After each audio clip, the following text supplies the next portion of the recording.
Have you ever watched someone go from deeply invested to perfectly, almost eerily calm? No drama. No explosions. Just silence. If you've ever been close to an INFJ, you know that silence is not emptiness, it's a decision. And when an INFJ stops caring, it isn't because they never cared. It's because they cared so much for so long that caring started to cost them more than it gave. So today, we're peeling back the curtain on what really happens when an INFJ stops caring, what it looks like, why it happens, and what, if anything, you can do about it. If you've felt an INFJ's warmth and now you feel the chill, lean in. This will make sense of everything. Here's the thing most people miss. INFJs don't stop caring impulsively. They stop caring surgically. It's not a tantrum. It's not revenge. It's a realignment.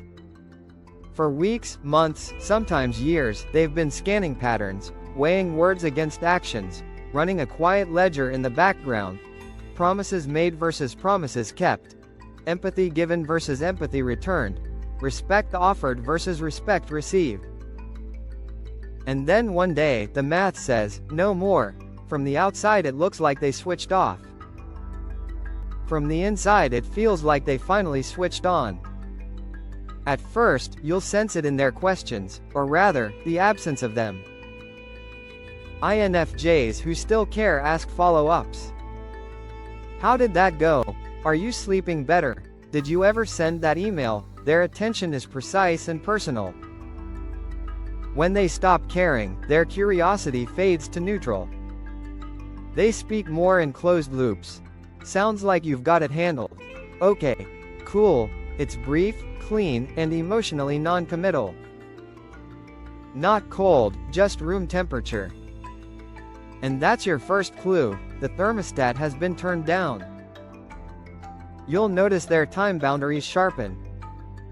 Before, they would stay up that extra hour to help you process, rearrange their schedule to make your thing work, carry little mental sticky notes about your preferences, your triggers, your dreams.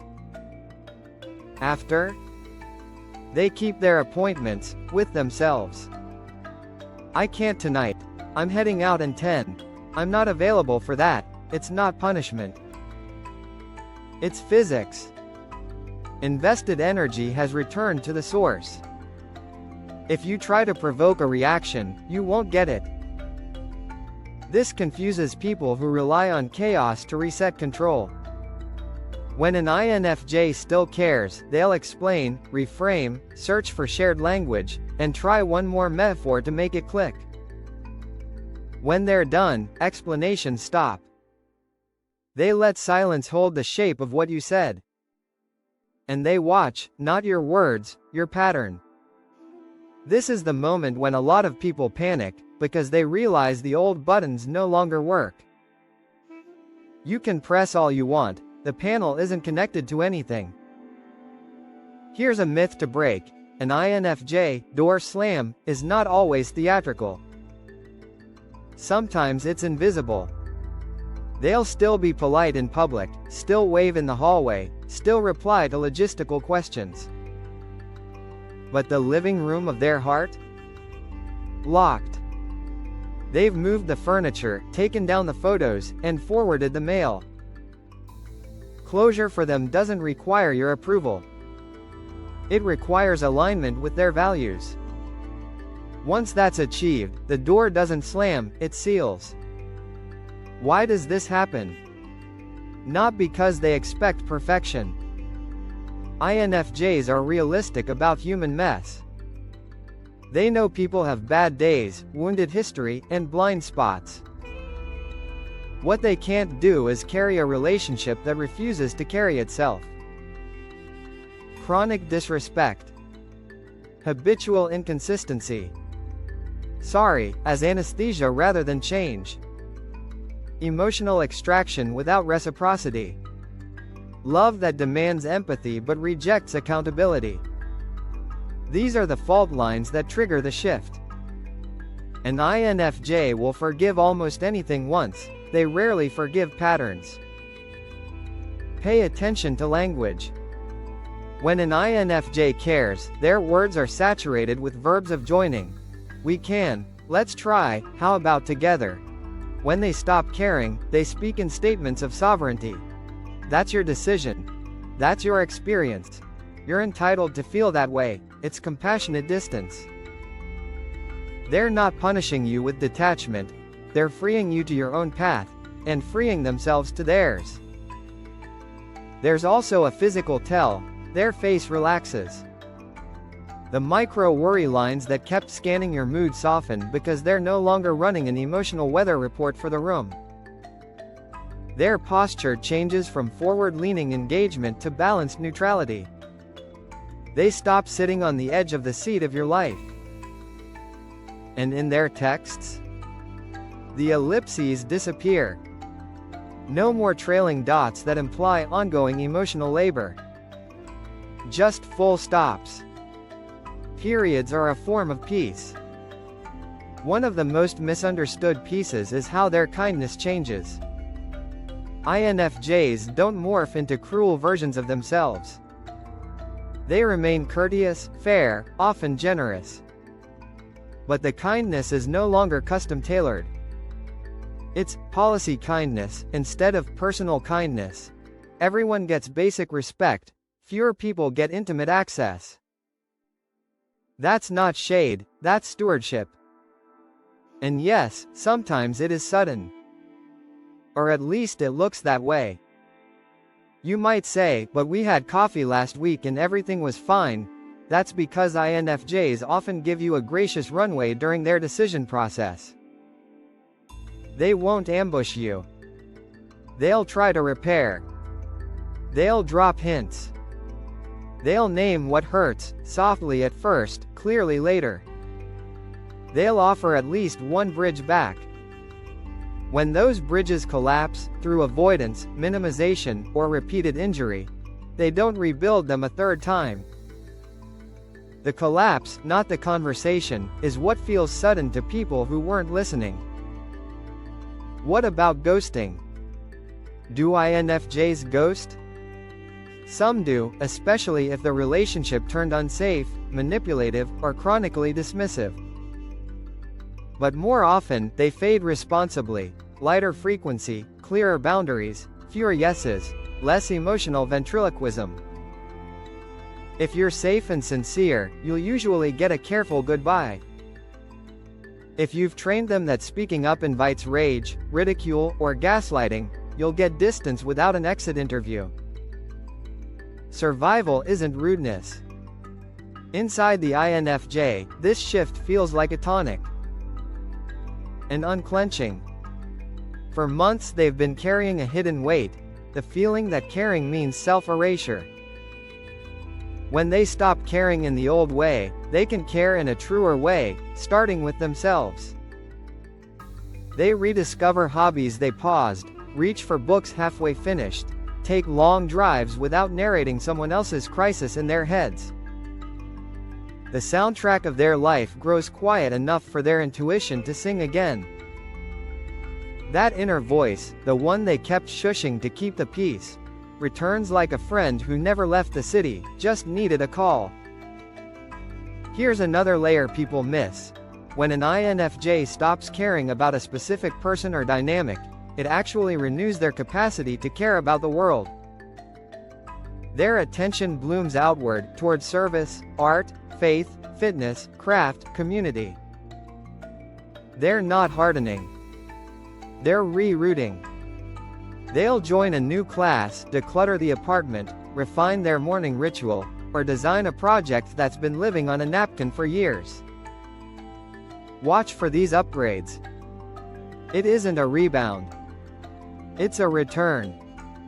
If you're on the receiving end of this shift and you genuinely want to repair, there are rules. First, respect the boundary without litigating it. Don't call their sensitivity manipulation. Don't call their calm cold.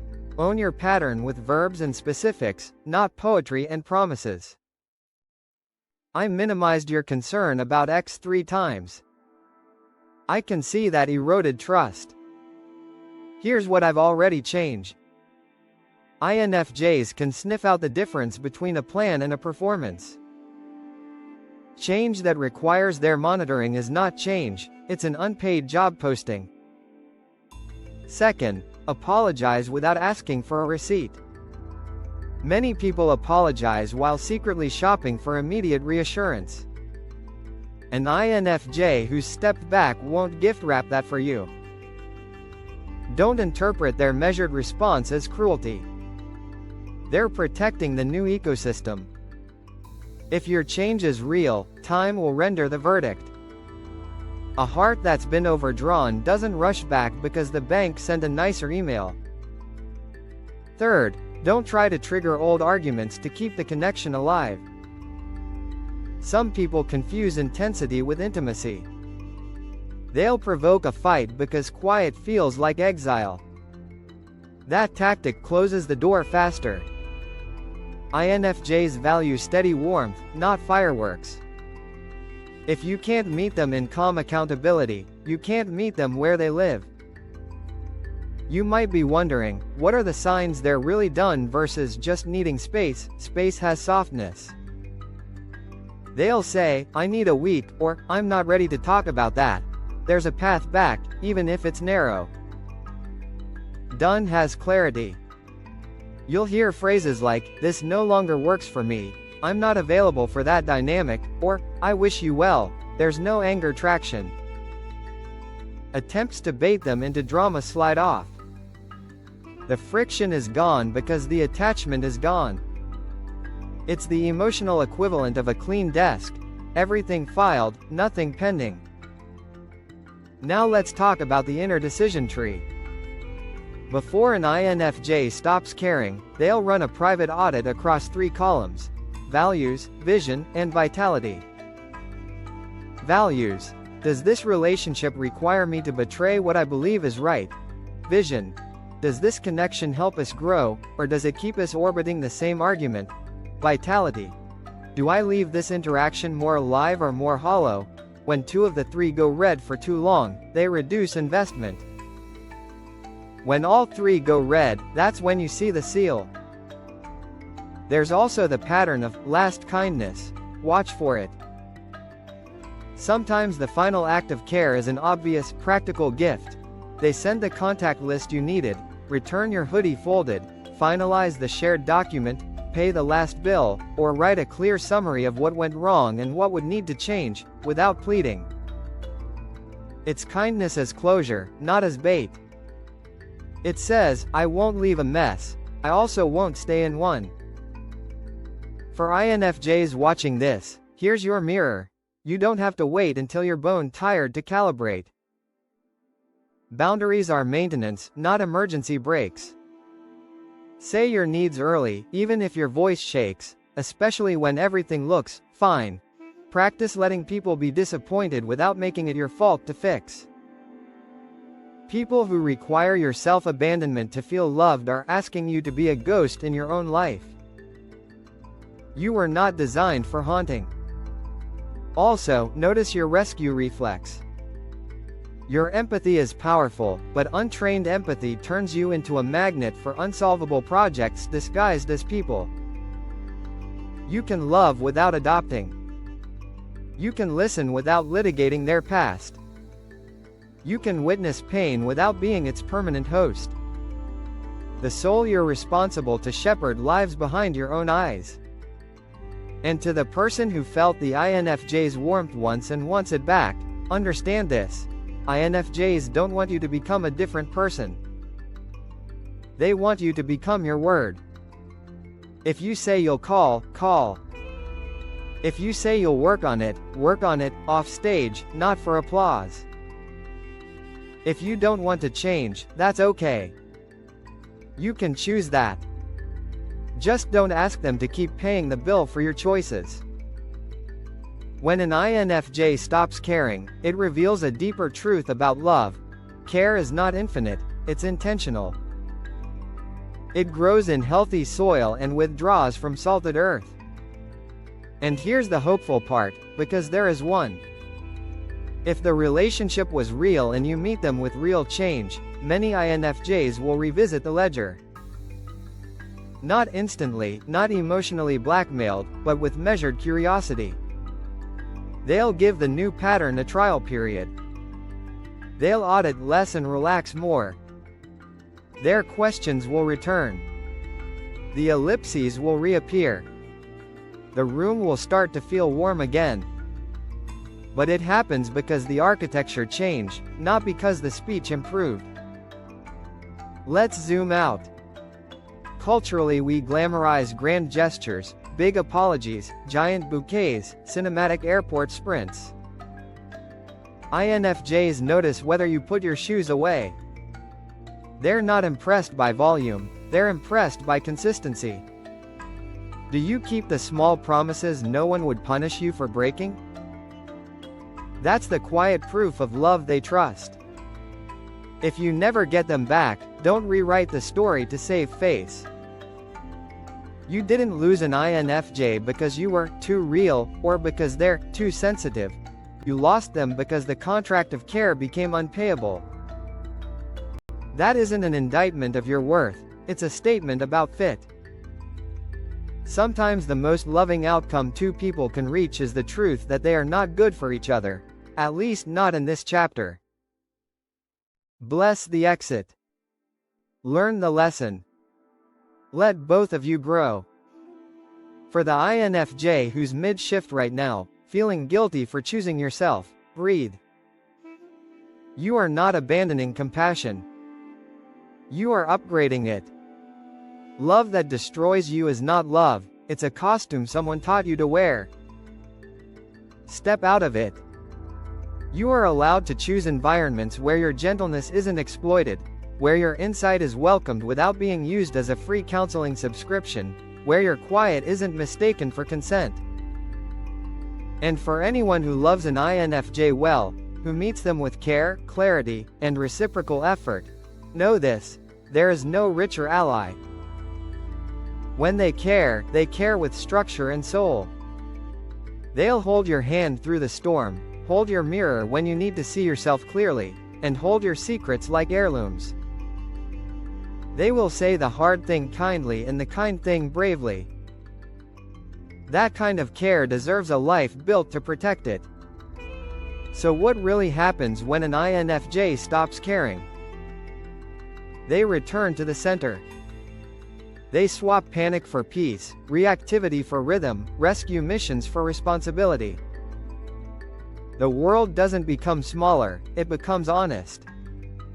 And from that honesty, the right people find them, the right projects claim them, the right love recognizes them, not as an endless well of emotional labor, but as a human being whose depth is a gift and whose boundaries are the frame that makes the art possible. If you're here because you felt the temperature drop with an INFJ, let this be your compass. Don't chase the warmth, cultivate it. Don't debate the boundary, honor it. Don't rehearse contrition, practice consistency. Caring isn't a switch you flip in them. It's a pattern you build in yourself. And when you do, the quietest door might open, not with a slam, but with a soft click, the sound of trust returning home.